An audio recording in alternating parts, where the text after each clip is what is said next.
같이 기도하십시다.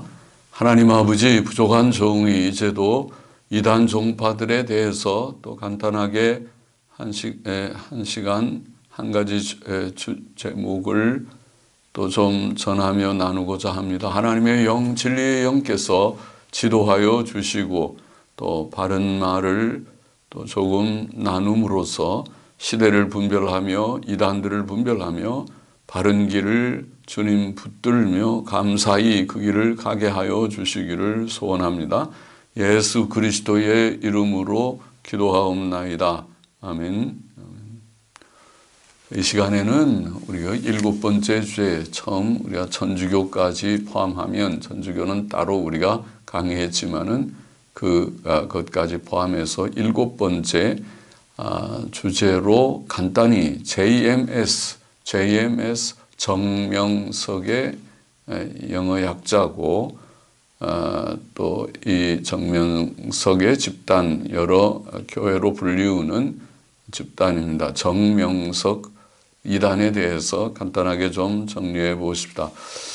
먼저 정명석의 양력을 좀 정리해 보면, 정명석은 1945년 2월 충남 금산군 진산면에서 출생했다고 합니다. 그는 초등학교 졸업 후 20년간 주로 경북 김천의 용문산 기도원에서 생활했다고 합니다. 그 후 그는 고향으로 돌아와 통일교에 가입하였으나 1980년 3월 통일교를 떠나 서울 신촌에 애천 선교회를 설립하였습니다. 1983년 11월 정명석은 비정상적인 방법으로 예수교 대한감리회 웨슬레 신학교 측에서 목사 안수를 받았다고 합니다. 그는 1986년 9월 예감 선교 측을 탈퇴하고 그의 교회를 예감 진리라는 이름으로 문공부에 등록하였습니다. 그는 집회 장소와 명칭을 자주 변경하였습니다. 애천교회, 아까 애천선교에서 아마 애천교회, 그리고 영동교회, 낙성대교회, 성내교회 등 교회 명칭을 자주 바꾸었습니다. 그는 1983년 세계 청년 대학생 MS 연맹을 조직했습니다. 정명석 집단은 JMS, Jesus Morning Star, 예수님이 새벽별과는 Jesus Morning Star의 약자로 말하기도 하고, 또 정명석의 이니셜인 JMS로 불립니다. JMS라고 불리는 집단입니다. 그들은 지금 기독교 복음 선교회라는 명칭을 사용한다고 합니다. JMS는 통일교회 원리에서, 통일교에서 거의 20년, 용문산 기도원에서 20년간 있고 통일교에 몇 년 동안 있었다고 했는데, 통일교 몇 년 있으면서 통일교 원리를 많이 받아들였어요. 그래서 통일교 원리에서 가져온 성경 공부 30개론을 가르치는데, 중요한 문제점 몇 가지는 다음과 같습니다. 첫 번째, 계시관과 성경관. 하나님의 계시는 계속되고 있다고 말합니다. 지금도 계시를 받는다. 특별히 정명석은 영계를 수시로 왕래하며 하나님의 계시를 받고 있다고 주장합니다. 또 성경은 절대 비유와 상징이므로 문자적으로 해석하면 안 되고 그 비유적 상징적 의미를 풀어야 한다. 그렇게 성경 해석관을 말합니다. 그래서 성경을 모두 비유적으로 풀어야 되고, 또 하나님의 특별 사명을 받은 정명석만 성경의 비유적 상징적 의미를 바르게 해석할 수 있다. 그래서 다른 해석들을 배제하고 정명석의 해석을 바른 해석으로 주장하는 것입니다. 오늘날 신사도주의자들처럼 정명석이 하나님의 계시를 받고 있다고 주장하는 것은 이단적 사상입니다. 직접 계시를 말하는 은사주의, 신사도주의 이단적이라고 말했고, 그리고 정명석도 똑같이 이단적입니다. 우리는 신구약 성경만 우리의 신앙과 행위의 정확무오한 유일의 법칙임을 믿어야 합니다. 또 성경 해석에 있어서 구약 성경 중 성막과 절기제도, 또 에스겔서와 스가랴서, 또 신약 성경 중 예수님의 비유들과 요한계시록의 일곱인, 일곱나팔, 일곱대접 등 비유와 상징이 있지만 성경을 비유적으로만 해석하는 것은 성경에 대한 바른 해석법이 아닙니다. 옛날에 오리겐의 사중 성경 해석법이라는 것, 성경의 비유적 해석을 주장하는 풍류적 해석법이 거기서 시작됐다고 말하는데, 그런 성경을 비유적으로 해석하면 혼란스럽게 그지없지요. 그것은 옳지 않은 해석법입니다. 성경은 확실한 증거의 책입니다. 성경의 절반 이상은 역사입니다. 역사는 비유적으로 해석할 문제가 아닙니다. 단순한 말씀을 비유적으로 해석하려 하는 것은 성경을 결국 부정하며 왜곡시키는 일이랍니다. 모든 성경은 하나님의 감동으로 된 교훈의 말씀입니다. 교훈을 주는 말씀이에요. 단순히 비유적으로 성경을 혼란시키지 말고 단순한 교훈의 말씀을 거기에서 우리가 분명하게 찾고 받아야 합니다. 성경은 진실한 증인들의 증언들입니다.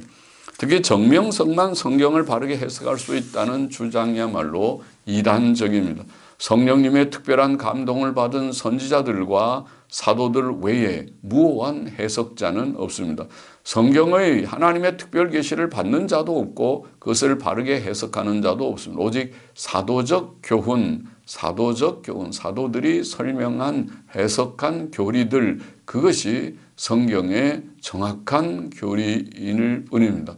다른 어떤 해석자가 있는 것이 아니라 교황이라도 무오한 진리를 말할 수 없고 어떤 목사라도 성경의 무오한 해석자로 주장할 수 없는 것입니다. 자, 두 번째 신관을 좀 보십시다. 예수님은 본래 평범한 사람이었는데 자라는 과정에서 모세의 영이 재림 부활하여, 표현이 좀 이상하죠. 그러나 그런 표현을 자주 썼던 것 같습니다. 재림 부활하여 그리스도가 되셨다.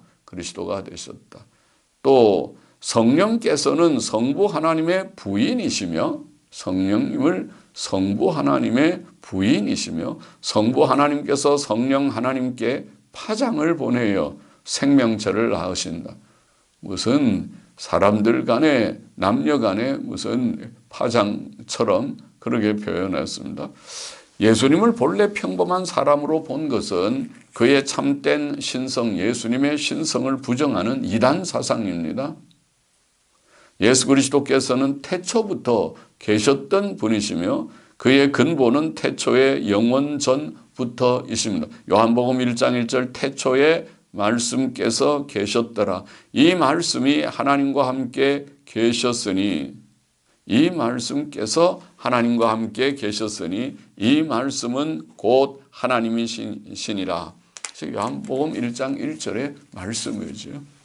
또 미가 5장 2절 베들레헴 에브라다야 너는 유다 족속 중에 작을지라도 이스라엘을 다스릴 자가 내게로 나올 것이라.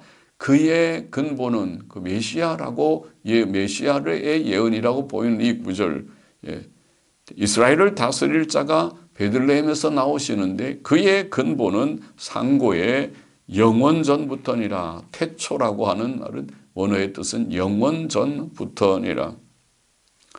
예수께서는 태초부터 계셨던 말씀께서 사람이 되신 자, 요한복음 1장 14절에 증거한 그 말씀하신 자, 그 성육신이라고 우리가 부르는 분이십니다. 태초부터 계셨던 분, 그 근본은 태초의 영원전부터이신 그분이 사람이 되신 자가 예수님이십니다. 본래 평범한 사람인데 그리스도가 되셨다. 그 이단입니다. 또 성령 하나님을 성부 하나님의 부인이시라고 보는 것은 괴이하고 망령된 사상입니다. 성경은 삼위일체 하나님을 사람의 결혼 관계로 설명하는 사상을 가르치지 않습니다. 하나님의 진리를 그렇게 망령되이 해석하는 것은 그건 이단자들이나 할 수 있는 일입니다. 또 세 번째, 인간관을 보십시다. 아담이 흙으로 만들어졌다는 것은 비유이고 아담이 흙으로 창조된 것을 비유를 합니다. 아담과 하와는 그 부모에게서 태어났다. 그 부모는 누군지. 부모에게서 태어난. 또 남자의 갈비뼈로 여자가 지어졌다는 남자의 갈비뼈는 남자의 정자에 대한 비유이다. 자, 모든 것을 비유로 상징으로 해석을 제멋대로 하고 있군요. 그러나 이것은 근거 없이 자의적으로 제멋대로 성경을 해석하고 성경의 단순한 진리를 왜곡시키는 불신앙적이고 망령된 사상입니다. 성경은 아담이 흙으로 지어진 것을 반복해 증거합니다. 창세기 2장 7절 여호와 하나님께서 흙으로 사람을 지으시고 생기를 그 코에 불어넣으시니 사람이 산자가 된지라. 산자가 된지라. 에페시카야 생명 혹은 산자, 생명체, 산자가 된지라. 흙으로 사람을 지으셨다. 그렇게 증거하고 있습니다. 창세기 3장 19절 내가 얼굴에 땀이 흘러야 식물을 먹고 필경은 흙으로 돌아가리니 그 속에서 내가 취함을 입었음이라. 너는 흙이니 흙으로 돌아갈 것이니라. 분명하죠. 흙으로 지음받았고 죄지어서 다시 죽을 때 흙으로 돌아갈 것이다. 너는 흙이니 흙으로 돌아가라. 그렇게 말씀하셨습니다. 창세기 3장 23절 여호와 하나님께서 에덴 동산에서 그 사람을 내어 보내어 그의 근본된 토지를 갈게 하시니라. 근본된 토지. 결국 그의 본질은 육적인 본질은 흙이었다. 또 하와가 아담의 갈비뼈로 지어진 사실도 성경에 밝히 증거된 바입니다. 창세기 2장 22절 23절 여호와 하나님께서 아담에게서 취하신 그 갈비뼈로 여자를 만드시고 그를 아담에게로 이끌어 오시니 아담이 가로되 이는 내 뼈 중에 뼈요 내 살 중에 살이라. 자신의 갈비뼈로 지음받은 여자를 보고 이것을 남자에게서 취하였은즉 여자라 칭하리라 하니라. 그래서 남자 이슈에게서 취해서 이샤, 여자를 이샤 히브리 말로 그러는데 여자라 칭하리라. 남자의 갈비뼈로 여자를 만드셨다고 분명하게 증거합니다. 성경의 이 단순하고 분명한 내용을 이상하게 다르게 해석할 이유가 없는 것입니다. 네 번째 구원관 보십시다. 예수님은 영만 구원하셨고 육은 구원하지 못하셨다. 이게 바로 통일교의 교리가 나오고 있죠. 예수님은 영만 구원하셨고 육은 구원하지 못해서 모든 것을 완성하는 것이 통일교 문선명이다. 그것이 원리 강론의 얘기죠. 통일교의 것은 예수님은 영만 구원하셨고 육은 구원하지 못하셨다. 또 두 번째 사람은 죽은 후에도 구원 얻을 기회가 있다. 죽은 후에 구원 얻을 기회가 제2의 구원의 기회. 그런 복음을 듣지 못하고 죽은 자들은 연옥에서 복음을 듣고 믿으면 천국에 간다. 연옥도 언급하고 있습니다. 이 시대의 중심 인물인 정명석을 믿어야 구원을 얻는다. 정명석이 구주로 그렇게 등장합니다. 주 예수께서는 사람에게 영육의 온전한 구원을 주시는 구주이십니다. 영만 구원하셨고 육을 구원하지 못하셨다. 틀린 이단입니다. 영육의 구원을 주십니다. 죄사함과 의롭다 하심의 구원을 얻은 자들은 우리의 영혼의 구원을 얻은 자들은 다 장차 영광의 부활에 이를 것입니다. 칭의한 자는 성화에 이르고 성화를 이루고 마침내 영화에 도달하게 된다. 그것이 부활이고 영생이고 천국입니다. 택자들은 다 주께서 아버지께서 아들에게 주신 자들 요한복음 6장 말씀대로 하나도 잃어버리지 아니하고 마지막 날 다 부활시키는 것이 아버지의 뜻이다. 예수님의 사명이다. 그것이 구원입니다. 구원은 영혼의 구원만이 아니라 영육의 온전한 구원입니다. 또 사람은 죽은 후에 구원의 기회가 없습니다. 또다시 구원의 기회가 있다. 두 번째 기회가 있다. 연옥에서 복음을 들으면 믿고 구원 얻으면 천국 간다. 틀린 얘기입니다.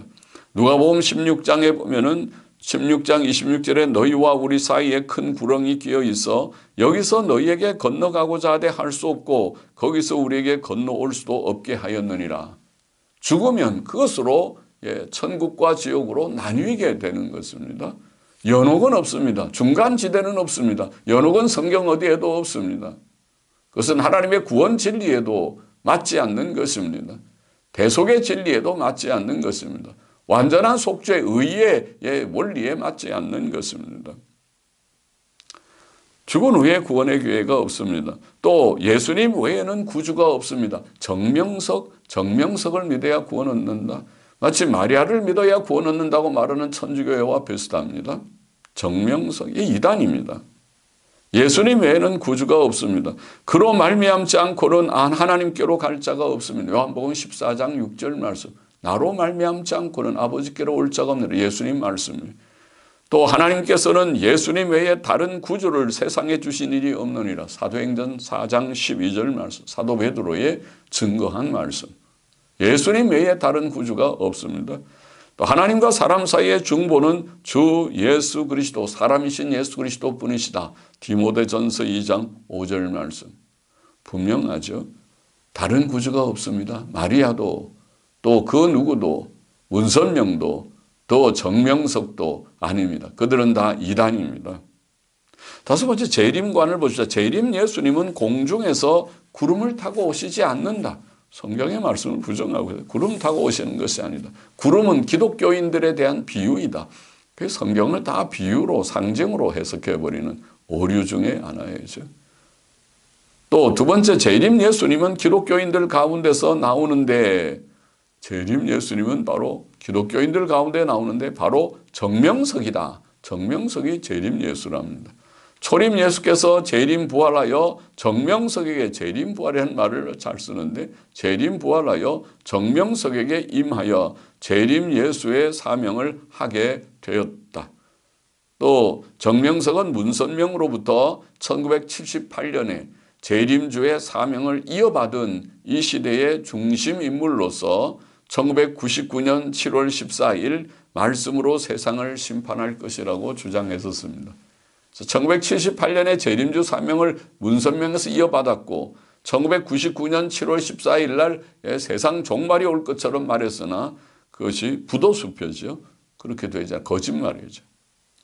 재림 예수께서는 사람의 믿는 성도들 기독교인들 가운데서 나오는 것이 아니고 구름을 타고 능력과 영광으로 다시 오실 것입니다. 그것이 성경에 밝히 증거된 바죠. 마태복음 24장 30절, 계시록 1장 7절, 또 이 데살로니가전서 4장 16절, 데살로니가후서 1장 7절로 9절 밝히 증거된 바죠. 또 그가 말한 심판의 날은 거짓으로 드러났습니다. 1999년 7월 14일 이미 지나갔습니다. 세상 종말은 오지 않았습니다. 세상을 심판한다는 것은 거짓된 거짓말이었습니다. 성경은 이런 류의 거짓 재림 예수를 조심하라고 교훈했습니다. 많은 거짓된 자들이 와서 내가 그리스도다 말할 것이고 사람들을 미혹할 것이다. 이단입니다. 이단들입니다. 그 중에 하나가 정명석입니다. 여섯 번째 윤리적 문제도 조금 언급해 보십시다. 정명석은 자신이 메시아라는 것을 믿기로 많은 여자들, 많은 젊은 여자들을 성적으로 농락하였다고 알려집니다. JMS에서 탈출한 이 집단에서 탈출한 자들이 엑소더스는 탈출이란 말이죠. 엑소더스라는 모임을 만들었습니다. 그러나 이것은 이단들의 전형적인 모습입니다. 음란하다는 것. 성경은 이단들의 한 특징으로 음란을 들었죠. 사신 주님을 부정하고 그리고 음란하고 호색적이고 그리고 탐욕적이고 그것이 이단의 특징입니다. 교만하고 그것이 이단의 특징입니다. 베드로후서 2장 1절로 3절, 유다서 3절 4절에 나와 있죠. 이것은 큰 죄악입니다. 재림 주께서는 그런 음란한 남자가 아니십니다. 영광의 주님은 거룩하신 주님이십니다. 죄성을 갖지 않은 주님이십니다. 이런 음란한 교주들, 그들은 재림주가 아니고 이단자입니다. 종교를 이용하여 음행하는 그런 사람은 사회적으로도 지탄을 받고 엄한 처벌을 받아야 할 자입니다. 그래서 정명석은 감옥에 여러 번 들어갔다가 나왔다가 지금 나왔는지 모르겠지만 그러고 있죠. 분간하고 분별해야 할 이단 중에 하나입니다. 오늘은 그만큼만 하십시다. 같이 기도하십시다. 하나님 아버지 감사합니다. 오늘 이 시간도 간단하게 JMS 이단, 정명석 이단에 대해서 조금 정리하고 또 비평하였습니다. 다 참고하고 이 시대를 분별하고 이 잘못된 모든 이단들을 분간하고 하나님의 말씀 정통 진리 안에서 거룩한 교리와 교훈과 진리 안에서 주님 믿고 따라가는 이 혼란스러운 말세지 말에도 하나님 말씀 붙들고 정로를 걷는 좌우로 치우치지 않고 바른 길 가는 저와 우리 모두가 되게 하여 주시기를 소원합니다. 예수 그리스도의 이름으로 기도하옵나이다. 아멘.